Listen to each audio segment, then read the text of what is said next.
Welcome to Kairos Online. My name is Samuel Goulet, and this is a class, fifth class, on identity.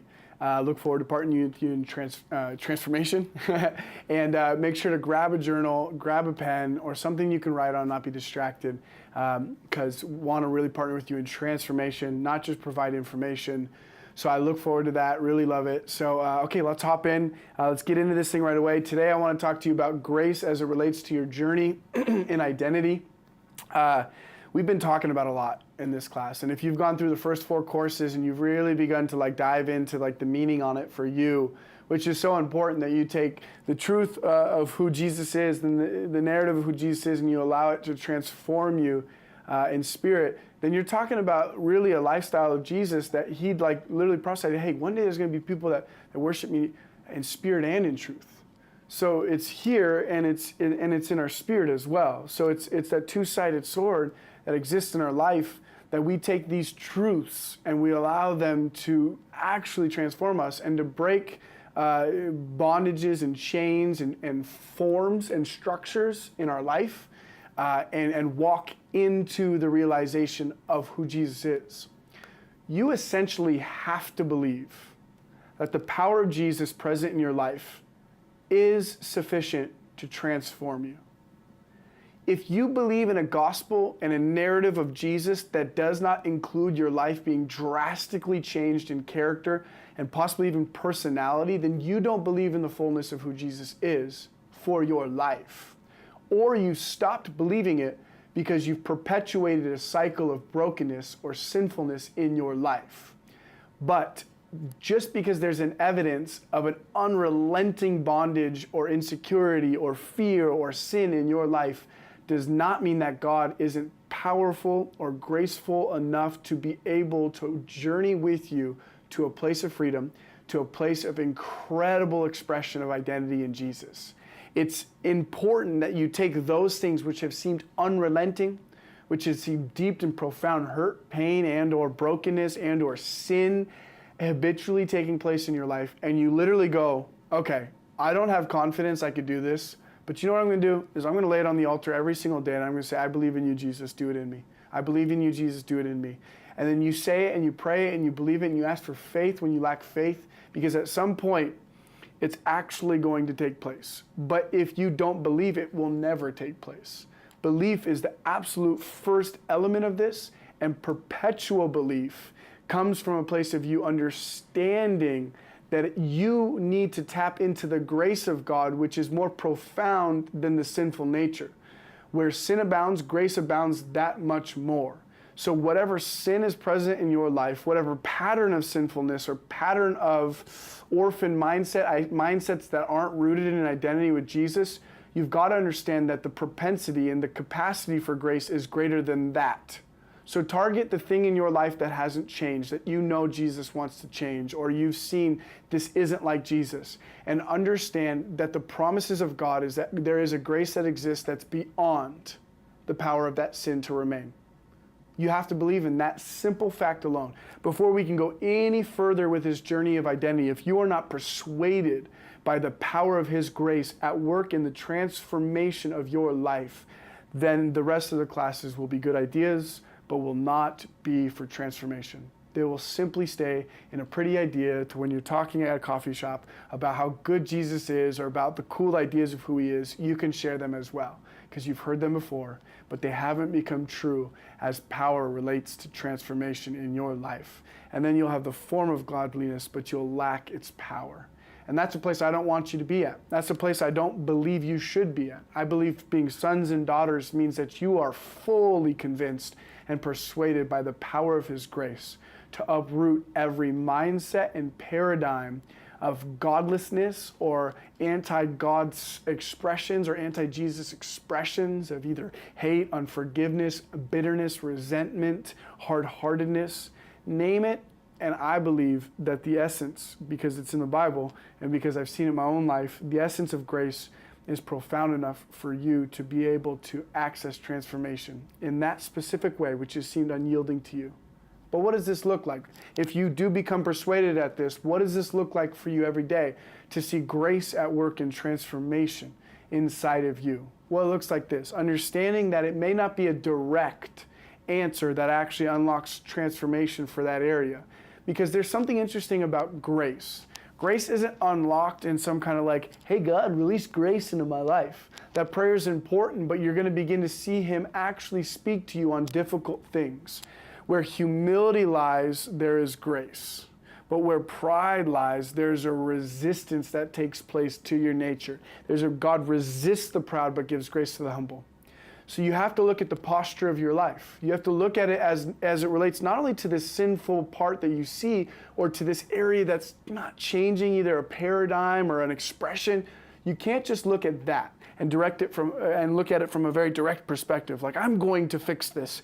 I'm going to be free from this. And then that's all your focus. You have to also look at it from a perspective of like, okay, you got to understand that there may be some things at work there that are causing this place of brokenness. When I have a cough, I realize that it's actually not the problem. It's just a symptom of the actual problem. I have a virus, I have a bacterial virus, I have a whatever doctors would say that I have that's actually causing some kind of like phlegm or some kind of like postnasal drip, or I don't know, I'm just throwing out words that doctors have told me. But I do know that the cough is a symptom. It's not my actual issue. So when you're seeing this sinful nature expressed, you may be looking at it from like, I need to fix this cough, and you keep taking NyQuil and NyQuil and DayQuil and DayQuil.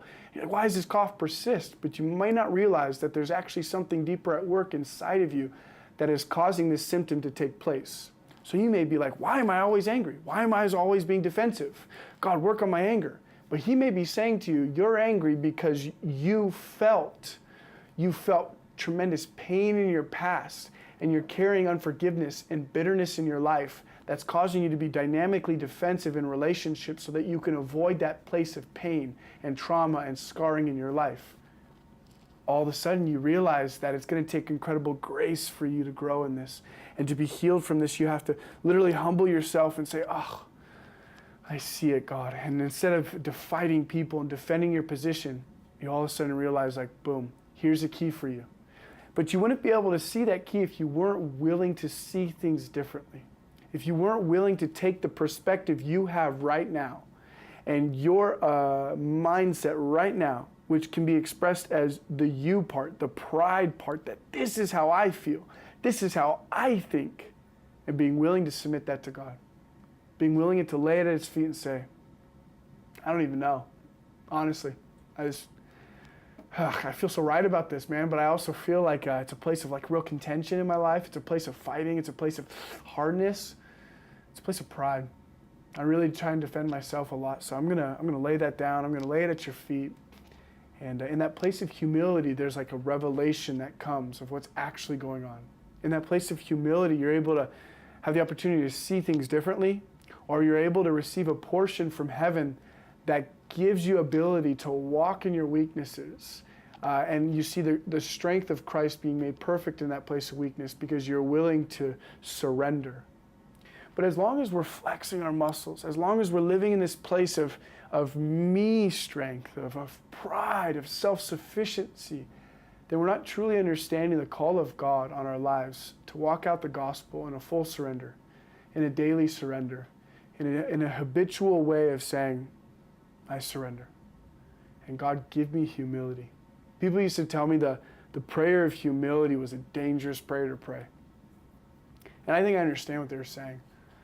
It was a prayer that some people felt like caused tremendous trial.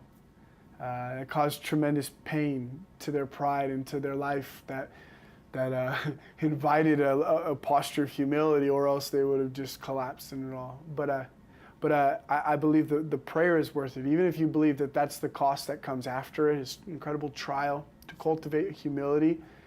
I believe that what kind of lifestyle would I rather live? Would I rather live a lifestyle of arrogance and pride, or having those roots in my life with the absence of trial or suffering? Or would I prefer to pray that prayer because God gives grace to humble people and to humility, and then to go through things that I need to go through in order to find humility, and that's worth it to me. Now I can count that cost and I can go, yeah, that's worth it to me. Because I don't desire a life that's easy. I don't desire a life that is pain-free or even suffering-free. Paul talked about it. I rejoice and I boast in my infirmities. I take great joy, and I even learn more from loss than I do from gain.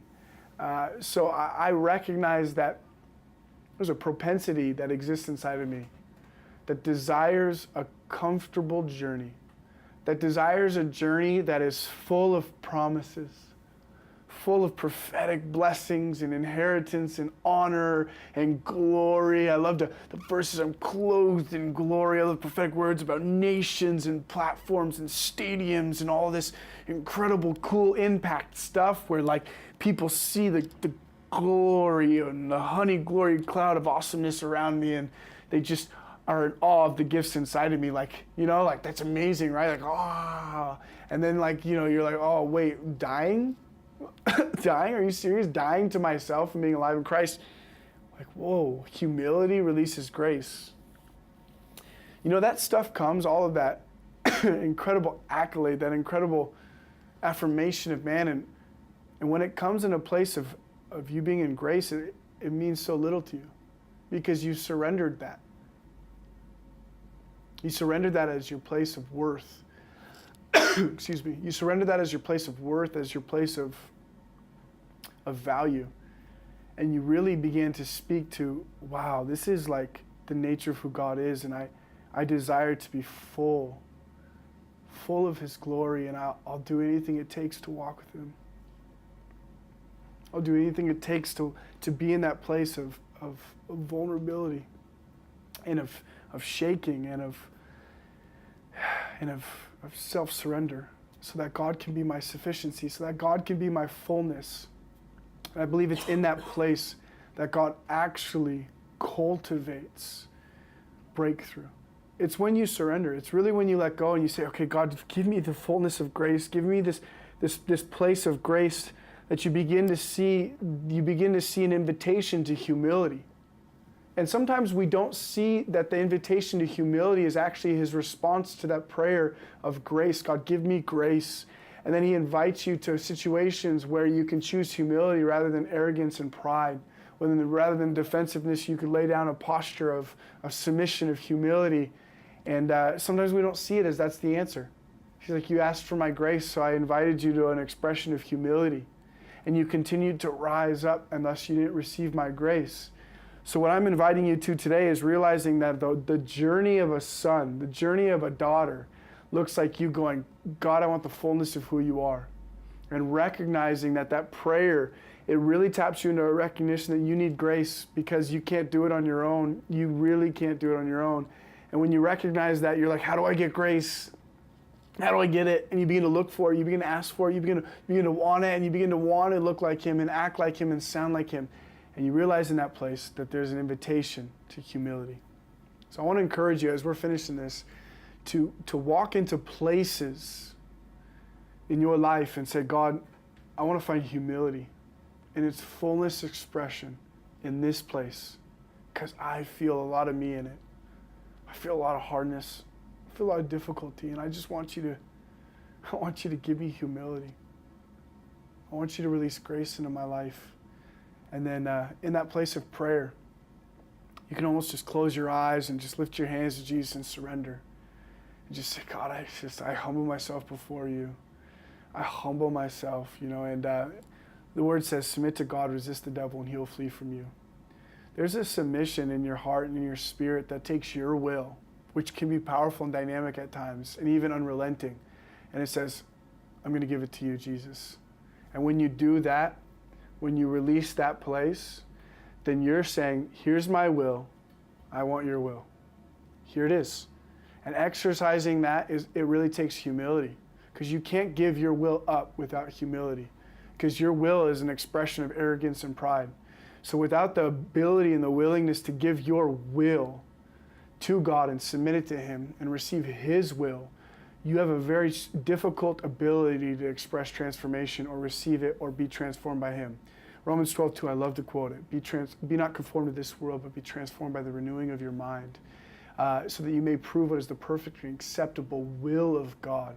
The journey of transformation is a journey of you submitting and surrendering your will and receiving an inheritance of His will through transformation that comes from grace and a choice of humility every single day in your own personal heart and in your relationships.